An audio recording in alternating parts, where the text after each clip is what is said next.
It's the Happy Families podcast. It's the podcast for the time-poor parent who just wants answers now. There are a lot of kids who are turning to drugs and alcohol because they just don't know what to do with the pain that they're not getting any help with. And now here's the stars of our show, my mum and dad. Hello, it's Dr. Justin Coulson, the author of 6 books about raising happy families and the founder of happyfamilies.com.au. Today's podcast contains themes that include addiction, abuse, and suicide. While not rated explicit, the content may not be suitable for some people. I'm joined by Kylie. Say hi. Hi. My wife and mum to our 6 daughters. We are so excited to be developing a wonderful relationship with somebody who has got so much to offer mums and dads around the world. Her name is Jessica Lahey. Jessica is a New York Times bestselling author. She wrote The Gift of Failure, How the Best Parents Learn to Let Go so that their children can succeed. But Jess has just released a new book that tells a really important story. Her book is called The Addiction Inoculation, Raising Healthy Kids in a Culture of Dependence. And we're talking to Jess about that book today. Jess, you tell a really confronting personal story in the book. Would you be willing to share that with us here? Sure. Yeah. This book came for me out of a couple of things. Number one, as an alcoholic, I have almost 8 years of recovery. It'll be 8 years in June. I have 2 boys who were born with a genetic predisposition for substance abuse. The genetics appear to be about 50 to 60% of the risk picture. So that's a big deal in our family. And it comes from, by the way, both my side and my husband's side of the family. And on top of that, the last 5 years of my teaching career were spent teaching in an inpatient rehab for drug and alcohol rehab for kids. So once I sort of got a hold on my own drinking, I had to start thinking about, okay, so moving forward, with this increased risk, how do I help my kids? How do I protect my kids as much as possible? What does it mean when we talk about the fact that substance abuse is a preventable disease? What do we mean when we say it can be prevented? what does that really mean? What can I do? What can't I do? And then I kept looking at my students in my classroom and thinking, man, I'm seeing some commonalities here, but what's anecdotal evidence? What's really happening? What are the myths? What causes kids to end up in this situation? And so, it was a really urgent question for me, but also an urgent question for, I think for education. And so there's an education chapter in here, but for the most part, it's really about, anyone who is a mentor, caregiver to kids. What can we do? What can't we do in order to prevent substance abuse in kids? Mummy wine time is a really big thing. Social media is full of memes about how parents and particularly mums need to have their wine. 2 questions. First of all, I meet a lot of parents who say they stopped drinking because they didn't want to get tipsy or drunk in front of the children. Mm-hmm. They're scared that their kids are going to catch them drunk, basically. Mm-hmm. But secondly, how does a parent know if maybe they're relying a bit too much on that 5 o'clock wine while they're preparing dinner and the 8 o'clock wine once the kids are in bed? How does a parent draw the line and create boundaries that are safe and healthy for them and their family? There was a book that came out just a little while ago and gained a lot of attention because Chrissy Teigen got on Twitter and said this is why she was going to stop drinking. It was Holly Whitaker's book, Quit Like a Woman. And while there's a lot I disagree with, there's the thing that I absolutely love that Holly Whitaker does in this book is she says, look, those sort of am I an alcoholic tests, while they can be useful for some people, it can also be a way of saying, oh, well, I'm not an alcoholic, so I don't need to worry about this stuff here. But the idea that I really love that she talks about is if we were to take that definition of alcoholic away and say, is alcohol impacting your work, your life, your friendships, your sleep, your anxiety, your depression, whatever that thing is, then maybe there's an issue. So the fact that someone thinks to themselves, is this a problem? Is usually the point at which they're starting to, and it was for me anyway, the point at which they start to think, this, I'm uncomfortable with this. So there is no line for any one person. I was an exceedingly highly functional alcoholic. I was teaching full time. I was writing for The Atlantic on a regular basis. I had a column in the New York Times, and I was still drinking too much. My story has a lot of not yets in it, a lot of really bad stuff stuff was just about to happen, and I could feel it coming.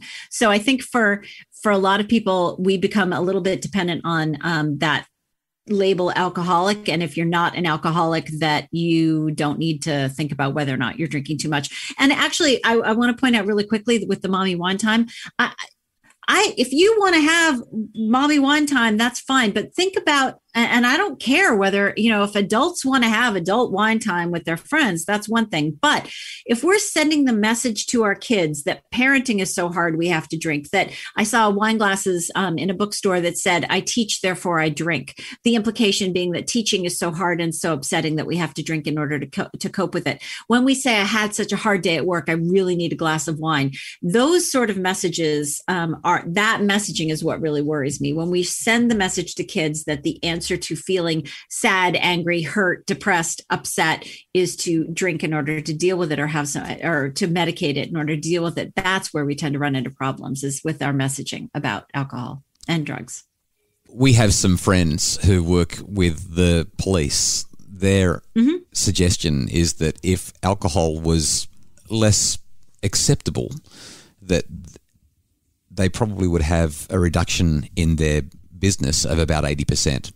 Maybe even 90%. Yeah, I mean, what's so crazy about legalization, and I'm pro-legalization, is the fact that, and in the U.S., it's been happening slowly, state by state, with marijuana and some psychedelics. Alcohol is way more dangerous than so many of these drugs that we're, battling to the death about legalizing. And partially that's because alcohol has been with us for a very, very long time. And there's a whole section of the book that talks about why humans drink and where that comes from and what it helps us with. And the wonderful part about alcohol for people that don't have a tendency to not be able to stop after the first drink, unlike myself, is it can really help us be more convivial. It can bring people together. But with the 10% of us who can't drink responsibly, healthily, it leads us to a place of unbelievable isolation and secrecy. And the only way out of that, there's a saying in recovery that the opposite of addiction is connection, that it's not sobriety, it's connection. And the only way out of that incredible isolation is by building those connections back with other human beings. And I was in a place where, when I was at my worst, nobody knew. No one knew. I had to keep that secret. And it was the most stressful and upsetting part of my life. And, things have been so much better on this side of it, I have to say. Jessica, we're going to take a quick break. When we come back, I want to share a deeply personal story about alcohol that's impacted my family and explore a bit about what is creating this culture of dependence and addiction for our children. We'll do that in just a sec. It's the Happy Families Podcast. Are screens creating tension at home? Tweens, Teens and Screens is a webinar to guide families to healthy, safe super screen solutions. Buy it today at happyfamilies.com.au/shop. It's the Happy Families Podcast, the podcast for the time-poor parent who just wants answers now. And today we're talking with Jessica Lahey about her new book, The Addiction Inoculation, Raising Healthy Kids in a Culture of Dependence. And I'm going to jump in because you've got a baby in your arms who's making it extremely difficult for you to talk because this is what happens when we're living life with kids. Jess, a story that I don't share very often but feels really pertinent to this conversation. Kylie and I don't drink. We don't drink for a number of reasons. One of those, not the only reason, but certainly one of those reasons is the way alcohol has affected both of our extended families. Many years ago, in fact, just after Kylie and I were married, we received the tragic news that my uncle had taken his life by suicide. He had a history of alcohol abuse. And my grandparents also drank heavily. I think that he learned to drink from them. He'd been in and out of jail because of his alcoholism and his behaviour when drunk. And one night, just after we were married, he got so drunk and he decided that he absolutely needed more money to buy more alcohol. He couldn't get access to any money, so he caught a cab to my grandparents' home. They locked him out of the house because they knew that he was drunk. He broke down the door of the house and he beat them. They were in their 60s at the time and they were hospitalised with broken cheeks and broken ribs. And it was a devastating moment. But the next day when he, I guess, sobered up a little bit and realised what he'd done, he couldn't live with himself. He realised that alcohol had taken so much from him. That has had a tremendous impact on the way our family views alcohol. Now, you've been really clear. This does not happen to everybody. This is an unusual thing. Probably about 10% of the population don't know how to handle their drink. Many people are able to handle it quite responsibly. It's actually, I want to correct you. It's not don't know how to handle it. It's that we're wired differently. There's different chemical makeups that's going on. Our brains react differently to alcohol and can't drugs. stop. Can't stop. What I'd really like to ask you about, based on the research that you've done, is what creates this culture of dependence for us and for our children? So it's so interesting. Gift of Failure really dovetails in a way with this book, because there's a lot of sort of a number one, wanting things to be fixed right away. And, we're so fortunate in that we have great pain relieving and disease relieving drugs, and we're able to not hurt, to not be in pain. If we have a tooth extracted, we don't have to feel any pain at all, right? So our tolerance for discomfort is really, really low, and parents don't want to see their kids hurt. And so, for example, when my son got his wisdom teeth pulled, they automatically handed us a script for an opiate, and I said, I'm actually uncomfortable with us having opiates in the house. So if we'll take the script, but we're not going to fill it unless we need it, kind of thing. And it wasn't just because I'm uncomfortable with having opiates in the house because of me. It's just they're worth a lot of money, and it's very tempting to a kid who needs extra money, and it's very tempting to a kid who might want to just check out for a little bit. So we have this culture that sort of makes us believe that we can have the stuff we want right away. We don't have to ever hurt. We don't have to feel any discomfort. And if you're anxious or if you're depressed, you can, luckily for many of us, take a drug and feel better right away. And so I think we're in a position where we're not dealing with, not helping a lot of kids with their trauma, not helping a lot of kids with adverse childhood experiences. We're, keeping a lot of secrets. There's a lot of sort of shame and guilt around stuff that happens to kids in childhood. And so, for example, you end up with a situation where, a kid who has a learning disorder, or a kid who has had sexual abuse, or a kid who has grown up in a house where there's violence and doesn't get treated for that stuff. There's a lot of emotional pain there. And our brains register that emotional pain and that physical pain similarly, and opiates help with both. And so we end up in a situation where kids may not have the tools they need in order to deal with that stuff and get at the core issues, and instead just sort of can numb out or, escape from that. And it's really interesting. There was a discussion going on Twitter the other day where someone I really like, Tracy Helton Mitchell, who wrote this book called The Big Fix, she had gone through a lot of trauma, and she actually said something that was really interesting, which was, thank goodness for opiates or for drugs, because they helped her survive until she could get to a place in her life where she could deal with her trauma, which is a really,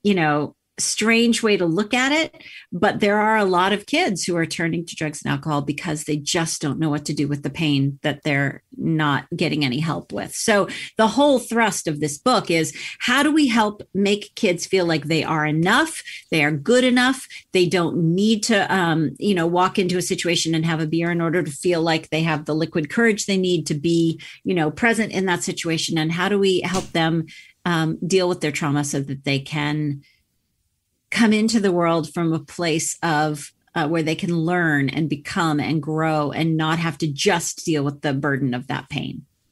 Well, Jess, because this is the podcast for the time poor parent who just wants answers now, we would love it if you would share with us a couple of things that parents could do to actually help them deal with these challenges. So very quickly, think of risk for substance abuse and protections, like one of those, old timey scales of justice, where one side gets heavier and you have to make the other side heavy to zero them out. So if your risk side is super heavy, and those are risks for substance abuse include things like, obviously, genetics, epigenetics, which is like a combination of environment and genetics, trauma, big T and little t trauma that kids go through, academic failure, social ostracism, divorce and separation, things like that, adverse childhood experiences. So the more we know about our kids' individual risk factors, the more strategic we can be in applying the prevention measures. And prevention measures are things like, oddly enough, having family dinner is a big protection against substance abuse. And I like to refer to that as sort of a emblematic of something that's really about just regular family check-ins. It doesn't necessarily have to be family dinner, but it can be, when you're driving to and from those soccer games, or when you're, any sort of family time, when you're getting together, you're looking at each other, you're sort of getting a sense of what everyone's going through.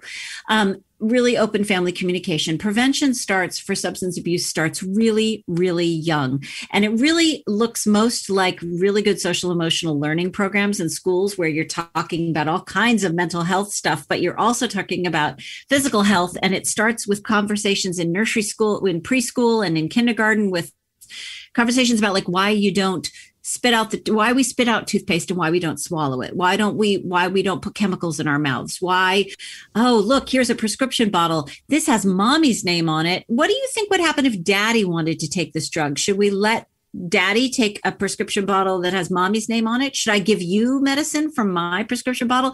And conversations about why we don't take drugs that aren't prescribed for us. And then move up developmentally with kids as they get older until you're finally in middle school talking about refusal skills and what's called inoculation theory, and helping give kids the information they need in order to push back when someone asks them if they would like to have drugs or alcohol with them.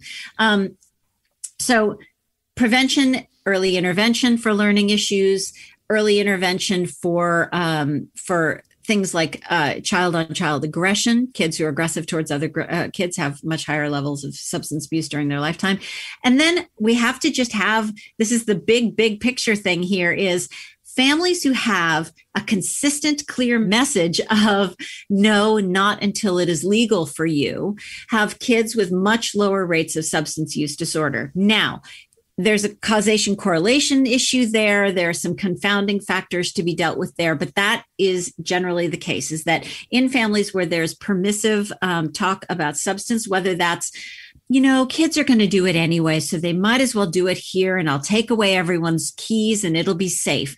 That is actually a permissive attitude towards substance use. And it actually, what it does is it creates kids that have higher likelihood of having substance use disorder during their lifetime. And I don't say, delay for just the reason that it lowers the risk of substance use disorder during their lifetime, which it does. By the time we get them to 18, we've lowered it down to about 10%, which is what it is in the general population. I consistently say to parents, don't buy your kids alcohol. Tell them they can't drink until they're 18. Be really clear on it for all of the reasons that you've said. This has just been such an amazing conversation. I wish we could go deeper and spend more time on it. But if people want to learn about their own use of anything that could be addictive, as well as how to inoculate their children against the perils of this addiction, the book is called The Addiction Inoculation, Raising Healthy Kids in a Culture of Dependence. The reviews are outstanding. The conversation we've just had now is extraordinary. I think that it's going to be wonderfully helpful. Jessica Lahey, you've been a wonderful friend of our podcast, and we're so grateful to have had you on again. Thank you so much for having me. The Happy Families podcast is produced by Justin Rulon from Bridge Media. Craig Bruce is our executive producer. And if you'd like more info about making your family happier, you can visit happyfamilies.com.au.